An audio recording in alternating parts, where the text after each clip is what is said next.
দূর দূর, হঠাৎ করে কেন যে এত চুল ঝরছে বুঝতেই পারছি না। কতদিন হয়ে গেল চুল ওঠা আর থামছেই না। না, এমন হতে থাকলে তো মাথায় টাক পড়ে যাবে। না না না, আজ রাজবৈদ্যের কাছে পরামর্শ নিতে হবে। কি ব্যাপার মহারাজ, আজ আপনাকে এমন চিন্তিত দেখাচ্ছে কেন? জীবনে বড় দুঃখ গোপাল, মন মেজাজ একদম ভালো নেই। সে কি কি হয়েছে মহারাজ? গোপাল থাকতে দুঃখ কিসের? আর বলো না, মাথার চুলগুলো আজকাল ঝড়ে পড়া পাতার মতো পটপট করে ঝরে যাচ্ছে। আমি তো জানি কেন এমন হচ্ছে, কিন্তু এখনই মুখ খুললে চলবে না। আর একটু বেশি বিপদ বাড়লে তখন মাঠে নামবো। তাই বলুন। এ তো খুব ছোট ব্যাপার, চুল ঝরলে টাক পড়বে, আর সেটা পড়া কত ভালো জানেন? কথায় আছে, যত বড় টাক তত বেশি টাকা। তুমি চুপ করো তো বাপু। যদি টাক থাকলেই টাকা হতো, তাহলে তোমার টাকা কোথায়? যেটা বোঝো না সেটা নিয়ে কথা বলো না। তাই না তাই, মহারাজের ঝরছে চুল, চিন্তার ভাঁজ মাথায়। গোপাল যতই চেষ্টা করুক, চিড়ে ভিজবে না কথায়। তোমরা সকলে থামো তো দেখি। ও রাজবৈদ্য, তুমি এর কিছু উপায় বলো। আগে মহারাজ, অনেক সময় দেহে ওই লৌহের পরিমাণ কমে গেলে এমন চুল ঝরে। আপনি বরং পালং শাক, ওই কিশমিশ, কলা ও আরো কিছু ফল আমি বলে দিচ্ছি, সেগুলো বেশি করে খান। আচ্ছা আচ্ছা আচ্ছা, তবে তাই করে দেখি।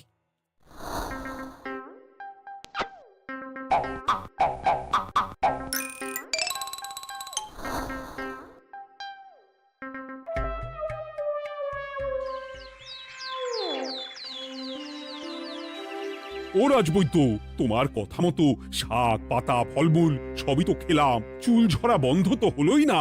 তো জানতামই এমন হবে। কিন্তু মহারাজ, এমনটা তো হওয়ার কথা নয়। কিন্তু হচ্ছে তো। আরে আমার সাধে চুল, কোথায় চলে গেলি সব? এর জন্য তুমি দায়ী, তুমি এর জন্য শাস্তি পাবে বৈদ্য।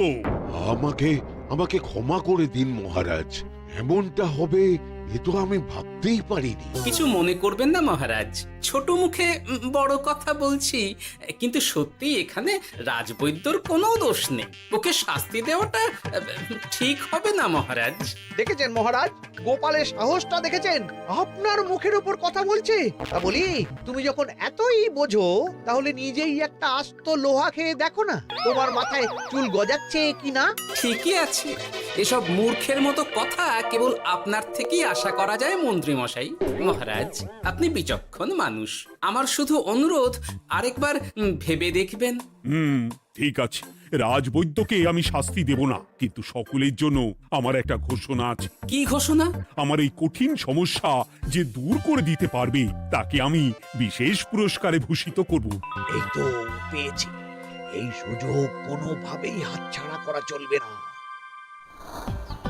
এবারের সমস্যাটা সত্যি বেশ কঠিন। কি করলে যে মহারাজের চুল পড়া বন্ধ হবে সেই উপায় মাথাতেই আসছে না। হঠাৎ করে কেন যে এমন হলো কে জানে।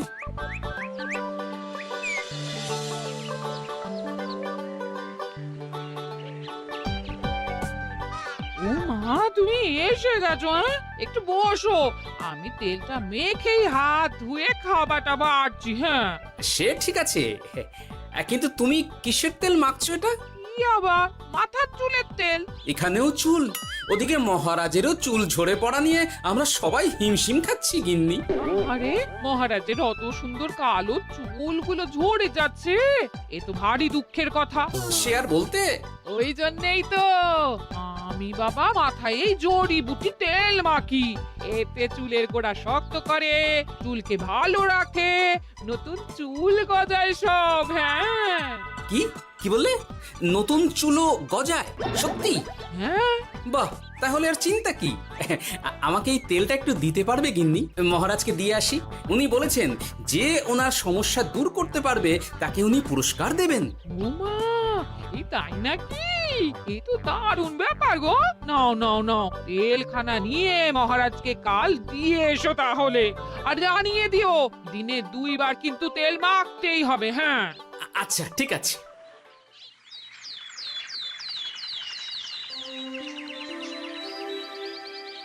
কোনো উপায় খুঁজে পেলে তোমরা? আগে মহারাজ, আমি আপনার জন্য নকল চুল বানিয়ে এনেছি। যতদিন আপনার চুল পড়া বন্ধ না হচ্ছে ততদিন আপনি এটা পরে ব্যবহার করতে পারেন। সে তো বুঝলাম, কিন্তু নকল চুল তো আর আসল চুলে জায়গা নিতে পারবে না বিজ্ঞানী।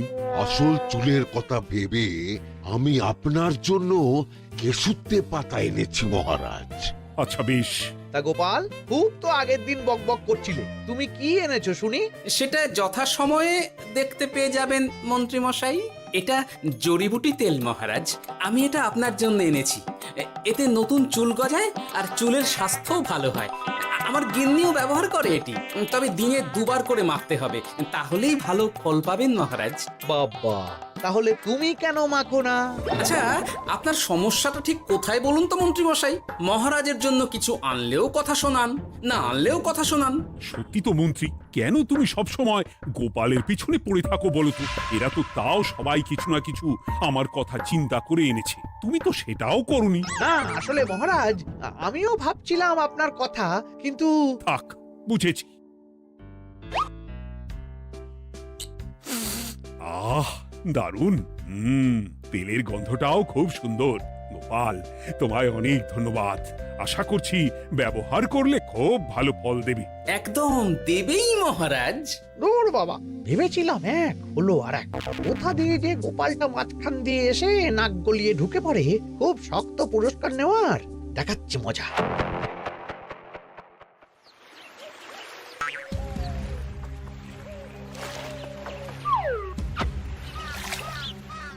এবারে গোপালের তেল দিয়েই সব কিছু তোলপাড় করব।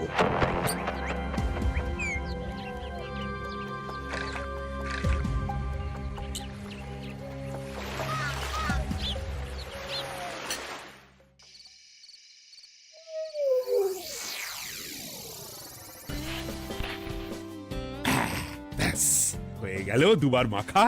গোপাল বলেছিল এতেই ভালো ফল পাবো, কিন্তু এখন মাখার পর মাথাটা কেমন জ্বালা জ্বালা করছে মনে হচ্ছে। হয়তো নতুন চুল গজাবে বলে এমন হচ্ছে। কাল সকালে বোঝা যাবে। এতক্ষণে বোধ হয় ছোট ছোট চুল গজিয়েই গেছে। কি এটা চুল গজানোর তেল ছিল নাকি পড়ে যাওয়ার? হে ভগবান, যেটুকু বাকি ছিল সেটাও ঝরে পড়ে টাক পড়েই গেল। গোপালই হলো যত নষ্টের গোড়া। আজ আসুক সভায়।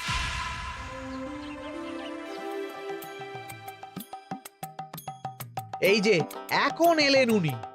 ও কি মহারাজ, আপনি এমন কাপড় মাথায় জড়িয়ে বসে আছেন কেন? তুমি আর এমন প্রশ্ন জিজ্ঞাসা করো না গোপাল, তোমার দয়াতেই মহারাজের এমন অবস্থা। মানে? মানেটা আমি তোমায় দেখাচ্ছি, দাঁড়াও। এই যে গোপালের দেওয়া তেল মেখেই আমার এমন হয়েছে, আর তার জন্য আমি তোমাকে কোনোদিনও ক্ষমা করব না গোপাল। বিশ্বাস করুন মহারাজ, আমার গিন্নিও মাকে এই তেল, কিন্তু এমন কিছু তো এখনো পর্যন্ত ঘটেনি। আমি আর কিচ্ছু শুনতে চাই না। আমার মাথা ভর্তি চুল আমি ফেরত চাই। যতদিন না আমার মাথার সব চুল ফিরে আসছে ততদিন আমি তোমার মুখও দেখতে চাই না। মহারাজ, আপনার কোনো চিন্তা নেই, আমি তো আছি। এবার এই সমস্যার একটা সমাধান আমি করেই ছাড়বো। কি ব্যাপার, মন্ত্রী মশাই এত লাফাচ্ছে কেন? এসবের পেছনে আবার ওনার হাত নেই তো? না, ব্যাপারটা পরে দেখতে হচ্ছে।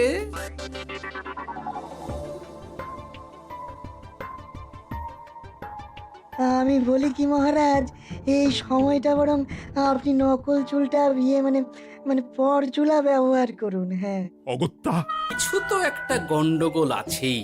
গিন্নিও তো রোজ মাথায় তেল মাখে, কই এমন তো হয় না। মন্ত্রী যদি কিছু করেও থাকে তাহলেও হাতে নাতে ধরবো কিভাবে? ও কি গো গোপাল দাদু, এখন এই সময় তুমি রাজসভা ছেড়ে এখানে? তোদের দাদু আর রাজসভায় যাবে না রে? কি বলছো গো? কেন? আর কেন, বিনা দোষে এমন শাস্তি। তোমায় শাস্তি দিয়েছে, তুমি শুধু বলো কে তোমার সাথে কি করেছে, বাকিটা আমরা বুঝে নিচ্ছি। আচ্ছা বলছি, কৃষ্ণনগরের মন্ত্রী মশাইয়ের বাড়িটা কোন দিকে একটু বলতে পারবেন? কৃষ্ণনগরে নতুন নাকি? আগে তো আপনাকে কখনো দেখেছি বলে মনে পড়ছে না। হ্যাঁ, আমি এখানে থাকি না, আমি এখানে আমার কাজে এসেছি, তাই মন্ত্রী মশাইয়ের বাড়ির ঠিকানাটা যদি একটু বলে দেন। নিশ্চয়ই, এ পথ দিয়ে সোজা চলে যান, তারপর কিছুটা ডান দিকে গেলেই পেয়ে যাবেন। আচ্ছা, অনেক ধন্যবাদ। ভিন গাঁয়ের লোক মন্ত্রী মশাইয়ের বাড়িতে, ব্যাপারটা বেশ সন্দেহজনক লাগছে।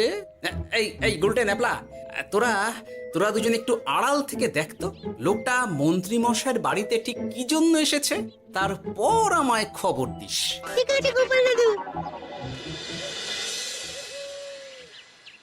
তোমার আবার এখানে আসার কি দরকার ছিল? আমি তো বলেছি যে আমি ঠিক গিয়ে তোমার পাওনা গন্ডা মিটিয়ে দেবো। মিটিয়ে দেবে? কতদিন হয়ে গেছে জানেন? দেখো, হয় আমার কীটনাশক আর সার সব ফিরিয়ে দিন, নয়তো আমার জিনিসের দাম মিটিয়ে দিন। কীটনাশক, সার আর কি করে ফেরত দেবো বলো? ও তো সব পুকুরের জলে মিশে গেছে। ওসব আমি জানি না, আমার পাওনা গন্ডা মিটিয়ে দিন, ব্যাস। চল চল, এখনই তাহলে গোপাল দাদুকে গিয়ে সব জানাই। হ্যাঁ, চল চল। দাদু, ও গোপাল দাদু। তোরা এসে গেছিস? আয় আয় আয় আয় আয়। মন্ত্রী মশাইয়ের মুখ থেকে অনেক খবর পেলাম। তাই নাকি? কি শুনি? মন্ত্রী মশাই ওই লোকটার কাছ থেকে অনেক কীটনাশক সার নিয়েছে, কিন্তু এখনো জিনিসের দাম মেটায়নি। হ্যাঁ, ওই জন্যই তো মন্ত্রী মশাইয়ের উপর লোকটা খুব লেগেছিল, হুমকিও দিয়েছে 1 সপ্তাহের মধ্যে জিনিসের দাম সব মিটিয়ে দিতে হবে। তাই নাকি? কিন্তু কীটনাশক সার নিয়ে মন্ত্রী মশাই কি করবে? সেটা তো বলতে পারবো না দাদু। তবে হ্যাঁ, মন্ত্রী মশাই ওই লোকটাকে বলছিল যে ওই সব কীটনাশক সার পুকুরের জলে মিশে গেছে। কি বললি? পুকুরের জলে? আচ্ছা, এবার দুয়ে দুয়ে 4 করা গেল। অনেক ধন্যবাদ রে তোদের। বল বল, তোরা কি খাবি? কিচ্ছু লাগবে না গোপাল দাদু, তবে ভোলা বয় আর মিষ্টি খাওয়ালে। আচ্ছা আচ্ছা। কি করে যে মহারাজকে আসল ব্যাপারটা বোঝাই, কিছু তো একটা উপায় বের করতেই হবে। তা বলি বাবা, রাজসভায় যেতে হবে না বলে কি সারাদিন এইভাবেই শয়নে শয়নে দিন কাটাবেন বাবা? হ্যাঁ, উপায় পেয়ে গেছি। বুঝলে গিন্নি, আমাকে একটা জায়গায় যেতে হবে, বুঝলে? তারপর ওখানে যদি কাজ হয় তাহলে আগামীকাল রাজসভায় আমি যাব। কিন্তু তুমি যে বলেছিলে তোমার এখন ছুটি। হ্যাঁ, কি আর করি বলো, গুরুত্বপূর্ণ একটা কাজ, তাই যেতেই হবে। আচ্ছা যাও। ওই গো বিজ্ঞানী, আরে গোপাল যে, বলো। এই এই যে বিজ্ঞানী, একটা বিশেষ দরকারে তোমার কাছে এলাম, বুঝলে? হ্যাঁ, বলোই না। আচ্ছা, এই দূষিত জলকে কিভাবে আবার পরিশুদ্ধ করে বলতে পারবে? কেন পারবো না? জলের মধ্যে একটু চুন আর ফটকিরি দিয়ে দিলেই জল আবার দূষণমুক্ত হয়ে যাবে। তবে ওগুলো দেওয়ার পর কিছুদিন সেই জলকে ব্যবহার করা বন্ধ রাখতে হয়। হ্যাঁ। আচ্ছা আচ্ছা, অনেক ধন্যবাদ, আসি তাহলে। হ্যাঁ,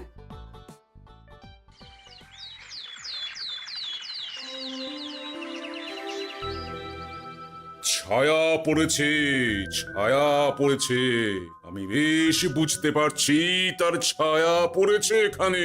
কার ছায়া পড়েছে? আজকাল তোর মাথা থেকে অনেক চুল ঝরে পড়ছে, তাই না? আগে হ্যাঁ সাধু বাবা, আপনি একদম ঠিক কথা বলেছেন। ও বাবা, এই আবার কোথা থেকে উদয় হলো? আরে আমি একা গিয়ে সেই স্নানের পুকুর পরিদর্শন করতে চাই। যথা আজ্ঞা বাবা।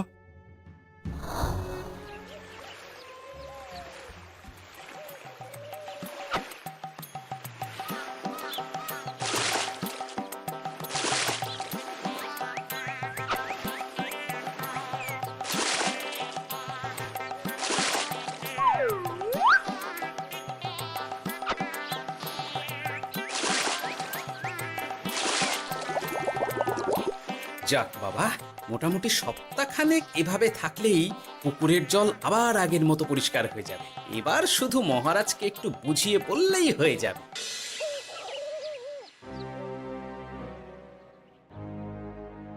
কি বুঝলেন সাধু বাবা?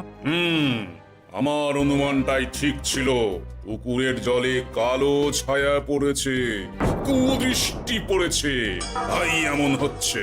সে কি? কি কালো ছায়া? যত সব বাজে কথা। জল দূষণ করলাম আমি, আর দোষ পড়ছে কালো ছায়ার উপর। তাহলে এখন কি হবে? চিন্তার কোনো কারণ নেই। আমি মন্ত্রপুত ভস্য ছড়িয়ে দিয়েছি।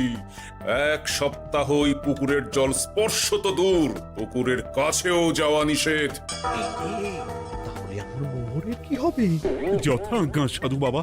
ও কি তাহলে মহারাজ এতদিন স্নান করবেন কোথায়? সে কথা কাউকে চিন্তা করতে হবে না। মহারাজের ওপরে কালো ছায়া পড়া জল পড়েছে, তাই আগে সেটা শোধন করতে হবে। আমাকে তাহলে কি করতে হবে সাধু বাবা? আমার শিষ্য গোপাল আমাকে আগেই এই বিষয় জানিয়েছিল। আমি তার হাত দিয়েই তোর স্নানের জল পাঠিয়ে দেব। তাই আগামী 1 সপ্তাহ সেই জল দিয়েই তোকে স্নান করতে হবে। কি গোপাল? দেখছো তো মন্ত্রী, গোপাল আমাকে কত ভালোবাসে। আমি ওকে কত কথা শোনালাম, কিন্তু না না না না, কাল থেকেই আমি আবার গোপালকে রাজসভায় ডেকে আনবো। আমি আসছি, আমার কাজ হয়ে গেছে। আর হ্যাঁ, তোর স্নানের পুকুরের চারিদিকে প্রহরীর বন্দোবস্ত কর। কাক পক্ষীও যেন ওখানে প্রবেশ করতে না পারে। আচ্ছা বাবা, আচ্ছা।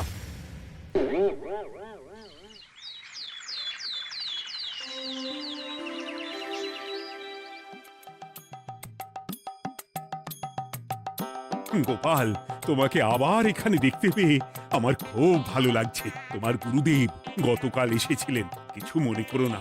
না বুঝেই তোমাকে অনেক কথা শুনিয়েছি। না মহারাজ, আমি জানি আপনি আমাকে খুব ভালোবাসেন, তাই আমি কিছু মনে করিনি মহারাজ। এই নিন, আমি আপনার স্নানের জল এনেছি। হ্যাঁ হ্যাঁ হ্যাঁ, দাও দাও দাও।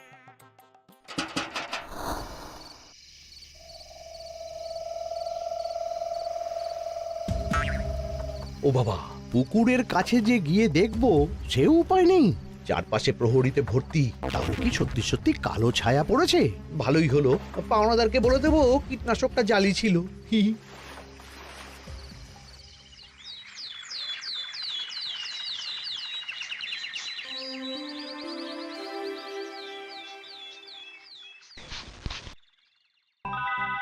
এই তো আমার সেই পুরনো কালো চুলগুলো আবার ফিরে এসেছে।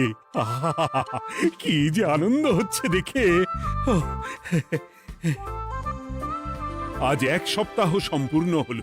গোপালের জন্য আমার স্নানের পুকুর থেকে কালো ছায়া দূর হয়েছে। আমাকে এই সমস্যা থেকে দূর করার জন্য আমি গোপালকে 100টি মোহর উপহার দিতে চাই। ধন্যবাদ মহারাজ। দূর, আমার আর ভালো লাগে না। সব সময় গোপালই মোহর পায়, এটা তো আমার পাওয়ার কথা ছিল। এদিকে আজকে পাওনাদারও আসবে।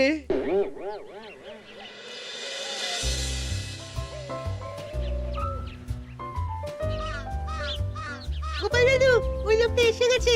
আচ্ছা, আসছি। এটা তো মন্ত্রীর বাড়ির দিকে রাস্তা। আমরা তাহলে ওদিকে কেন যাচ্ছি গোপাল? আপনার পুকুরের আসল রহস্যটা কি সেটা আপনি জানবেন না মহারাজ? মানে? নিজের চোখেই দেখুন, তাহলে বুঝতে পারবেন। আর একটু সময় দাও আমায় ভাই, এমনিতেও তোমার কীটনাশক কোনো কাজের নয়। কি এখন এসব কথা? আর একদিনও সময় দিতে পারছি না। একটু বোঝো, একটু। সব আমি মহারাজের পুকুরের জলে মিশিয়ে দিয়েছি। মন্ত্রী, তুমি তাহলে সেই কালো ছায়া? মহারাজ, আপনার পর্দা ফাঁস হয়ে গেছে মন্ত্রী মশাই। তুমি তাহলে সবটা জানতে? একদম প্রথম থেকে। রে, খুব জোর ফেঁসেছি। এদিকে পাওনাদার, ওদিকে মহারাজ, এইখান থেকে কেটে পড়তে হবে। গন্ডগোল করে আবার পালানো হচ্ছে তবে রে। বলো, কেন করেছিলে? মহারাজ, আমি ভেবেছিলাম আপনার সব চুল উঠে গেলে আমি আপনার কাছ থেকে চুল গজানোর ওষুধ দেওয়ার নামে অনেক টাকা লুটবো। কিন্তু সেই ভাবনা ভাবনাই থেকে গেল, সেগুড়ে যে বালি হয়ে গেল। ভাবা যায় চুলের জন্য চুলো চুলি, হ্যাঁ?